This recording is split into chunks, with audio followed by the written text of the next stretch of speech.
రూపాయలకి ఏమొస్తుందమ్మా? 5 రూపాయలతో శాస్త్రీ బామ్ కొత్త ప్యాక్ వస్తుంది. జలుబు, తలనొప్పి, ఒళ్ళనొప్పులు అన్నిటికీ రిలీఫ్ ఇస్తుంది. నందిగామ నియోజకవర్గానికి సంబంధించిన అభివృద్ధులు ఏ విధంగా ముందుకు వెళుతుంది, 6 నెలల పాలనకు సంబంధించి మనతో మాట్లాడడానికి నందిగామ ఎమ్మెల్యే తంగిరాల సౌమ్య ఉన్నారు. మాట్లాడదాం. మేడం, ఎలా ఉంది మేడం 6 నెలల కాలంలో? గతంలో అక్కడ మొండితోక బ్రదర్స్ పెద్ద ఎత్తున అవినీతి అరాచకాలు చేశారు, మీరు ప్రతిపక్షంలో పోరాటం చేశారు. ఇప్పుడు 6 నెలల 7 నెలల కాలంలో ఏ విధమైన డెవలప్మెంట్ నందిగామలో కనబడుతుంది? ఒక్క నందిగామే కాదండి, మొత్తం రాష్ట్ర వ్యాప్తంగా కూడా గౌరవ ముఖ్యమంత్రి చంద్రబాబు నాయుడు గారి హయాంలో ఈ 6 నెలల్లోనే మరి అంతులేని అభివృద్ధి చూస్తున్నాం. ముఖ్యంగా పెన్షన్ పెంపుదల కానీ, రోడ్ల అభివృద్ధి కానీ, గుంటలు పూడ్చడం కానీ, సిలిండర్స్ ఉచితంగా ఇవ్వటం కానీ, ఇలా చెప్పుకుంటూ పోతే అదేవిధంగా సూపర్ 6లో ఏదైతే మేము పేర్కొన్నాం త్వరలో కూడా అమలు కాబోతున్నాయి. ప్రజలైతే చాలా సంతోషంగా ఉన్నారు. గత 5 సంవత్సరాలు చూస్తే మొత్తం అరాచక పరిపాలన, కేసులే మొత్తం కూడా రాష్ట్ర వ్యాప్తంగా ప్రబలయ్యి అభివృద్ధి మాత్రం పూర్తిగా కుంటుబడి ఉంది. మరి ఇప్పుడు పూర్తిగా చాలా సంతోషంగా ఉన్నారు. ఒక సేఫ్ హ్యాండ్స్లో ఉన్నందుకు ప్రజలు చాలా సంతోషంగా ఉన్నారు. అదేవిధంగా ఏదైతే మేము పేర్కొన్నామో సూపర్ 6లో తప్పకుండా అవన్నీ కూడా మేము త్వరలోనే అమలుపరుస్తాము. అదే మా అభివృద్ధి పరంగా చూస్తే ఇప్పుడు అమరావతికి దాదాపు 15,000 కోట్లు మరి కేంద్రం సహకరించినందుకు చాలా సంతోషంగా ఉంది. మేము నివసించే ప్రాంతం కూడా సిఆర్డిఏ కింద ఉంది కాబట్టి రాజధాని ప్రాంతంలో మరింత అభివృద్ధి రానున్న కాలంలో ఈ ఎన్టీఆర్ డిస్ట్రిక్ట్లో చోటు చేసుకోబోతుంది. అంటే నందిగామ నియోజకవర్గంలో అక్కడ మీకు తెలియకోకుండా జనసేన పార్టీలో వైసీపీకి సంబంధించి కొంతమంది చేరడం, ముఖ్యంగా చంద్రబాబు గారి మీద రాళ్ల దాడి చేసిన వ్యక్తులు జనసేనలో చేరడాన్ని మీరు వ్యతిరేకిస్తున్నట్టు తెలుస్తుంది. ఏం జరిగింది అసలు? ఇది పూర్తిగా ఖండిస్తున్నామండి.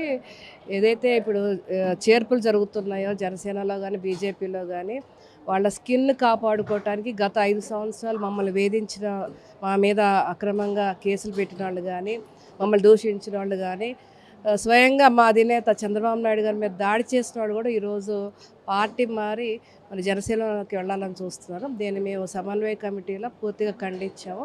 భవిష్యత్తులో ఇలాంటి సంఘటనలు రాకుండా ముందే హెచ్చరిస్తున్నాం. ఒకవేళ కనుక ఇలాంటివి జరిగితే మాత్రం తగిన చర్యలు మాత్రం తీసుకుంటామండి. ఎందుకు మేడం మీరు ఎమ్మెల్యేగా ఉన్నారు, అక్కడ కూటమి పార్టీలు అంతగా కలిసికట్టుగా ఎలక్షన్లో గెలుపు కోసం ప్రయత్నించారు. ఇప్పుడు ఎందుకు వైసీపీలో ఉన్నటువంటి అంటే చంద్రబాబు గారి మీద దాడి చేసిన వ్యక్తుల్ని తీసుకోవాల్సిన అవసరం ఇప్పుడు అసలు నియోజకవర్గంలో ఉందా? ఇంకా అదైతే అఫీషియల్గా తీసుకోలేదండి. వాళ్ళు తీసుకుంటున్నారనే టాక్ అయితే బాగా వస్తుంది కాబట్టి ముందుగానే మేము హెచ్చరిస్తున్నాం. ఇలాంటి సంఘటనలు మాత్రం మేము పూర్తిగా ఖండిస్తామని హెచ్చరిస్తున్నాం.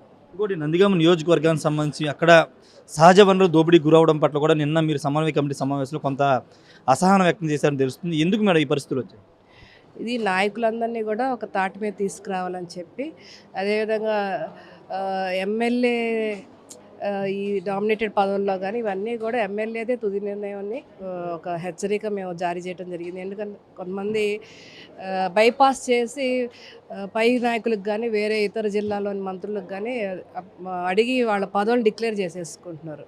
ఇది మంచి పరిణామం కాదు. ఎందుకంటే త్రూ ఎమ్మెల్యేనే ఏదైనా కూడా పదవులు ఇవ్వాలనేది మరి అధిష్టాన నిర్ణయం కాబట్టి ఇది హెచ్చరికగా మేము చెప్పడం జరిగింది. ఫైనల్గా తంగిరాల సౌమ్య అసలైన ఎమ్మెల్యే అంటే ఎలా ఉంటుంది పైన చూపిస్తాను మీరు ఒక స్టేట్మెంట్ పాస్ చేసినట్టున్నారు. అంటే గాడి తప్పితే తప్పకుండా చూపిస్తా అండి. ఎక్కడ ఏ షేడ్స్ చూపించాలో అక్కడ చూపిస్తాను. ఖచ్చితంగా అంటే జనసేన పార్టీకి సంబంధించి గతంలో చంద్రబాబు నందిగామలో పర్యటించిన సందర్భంగా రాయి దాడి చేసినటువంటి వ్యక్తుల్ని జనసేన పార్టీలోకి అంటే వైసీపీలో ఉన్న వ్యక్తుల్ని జనసేనలో తీసుకురావడానికి ప్రయత్నాలు జరుగుతున్నాయి. దీన్ని తీవ్రంగా ఖండించాలని ఎమ్మెల్యే తంగిరాల సౌమ్య అయితే చెప్తున్నారు. అలాంటి చర్యల్ని ఖచ్చితంగా ఉపేక్షించేది లేదు. వైసీపీ నేతలు తమను తాము కాపాడుకోవడానికి జనసేన పార్టీను బీజేపీని ఆశ్రయిస్తే చూస్తూ ఊరుకోబోమని చెప్తున్నారు. రెండవది, సహజ వనరుల దోపిడీకి సంబంధించి ఎమ్మెల్యేగా తనకు బాధ్యత ఉంది కాబట్టి ఏదన్నా చర్యలు తీసుకుంటే వాటి మీద ఖచ్చితంగా పోరాటం చేస్తామని చెప్తున్నారు. ఇంకొక ముఖ్యమైన ఇష్యూ ఏంటంటే నిన్న నందిగామలో జరిగినటువంటి సమన్వయ కమిటీ సమావేశంలో కూడా అసలైన ఎమ్మెల్యే ఎలా ఉంటారో చూపిస్తానంటూ నిన్న ఎమ్మెల్యే కూడా ఆగ్రహం వ్యక్తం చేయడం జరిగింది. ఈ నేపథ్యంలో ఖచ్చితంగా తప్పు జరిగితే నిజమైన ఎమ్మెల్యేని చూస్తారని కూడా తంగిరాల సౌమ్య అయితే ప్రస్తుతం చెప్తున్నారు. ఏదేమైనప్పటికీ ప్రస్తుతం నందిగామ పాలిటిక్స్ అనేవి కొంత హాట్గా మారాయి. ముఖ్యంగా అక్కడ 3 పార్టీలు అంటే టీడీపీ, జనసేన, బీజేపీకి సంబంధించిన పార్టీలు విడివిడికి ఎవరికి వాళ్ళు మాట్లాడుకోవడం, ఎవరికి వాళ్ళు మీటింగ్ పెట్టుకోవడం. రెండోది, నామినేటెడ్ పదవి విషయంలో స్థానిక ఎమ్మెల్యే తంగిరాల సౌమ్య దృష్టికి తీసుకురాకోకుండా పదవులు పొందడం పట్ల కూడా ఎమ్మెల్యే తంగిరాల సౌమ్య ఆగ్రహం వ్యక్తం చేస్తున్నారు. ఒక ఎమ్మెల్యేగా తన నోటీసులో పెట్టుకోకుండా ఏ విధంగా చేస్తారంటూ ఆగ్రహం వ్యక్తం చేస్తున్నారు. మరి దీనిపైన ఇప్పుడు ఎన్టీఆర్ జిల్లాకు సంబంధించినటువంటి టీడీపీ నేతలు కానీ ముఖ్యమంత్రి చంద్రబాబు కానీ ఏ విధంగా దృష్టి పెడతారో చూడాలి. మరో ముఖ్యమైన విషయం ఏంటంటే అటు భారతీయ జనతా పార్టీ, ఇటు జనసేన పార్టీలోనే వైసీపీకి సంబంధించి సంబంధించిన నేతలు చేరుతూ ఉన్నారు. గత 4-3 నెలలకు చూస్తే జనసేన లేదా బీజేపీ ఈ 2 పార్టీల్లోనే వైసీపీ సంబంధించి నేతలు చేరుతున్నారు.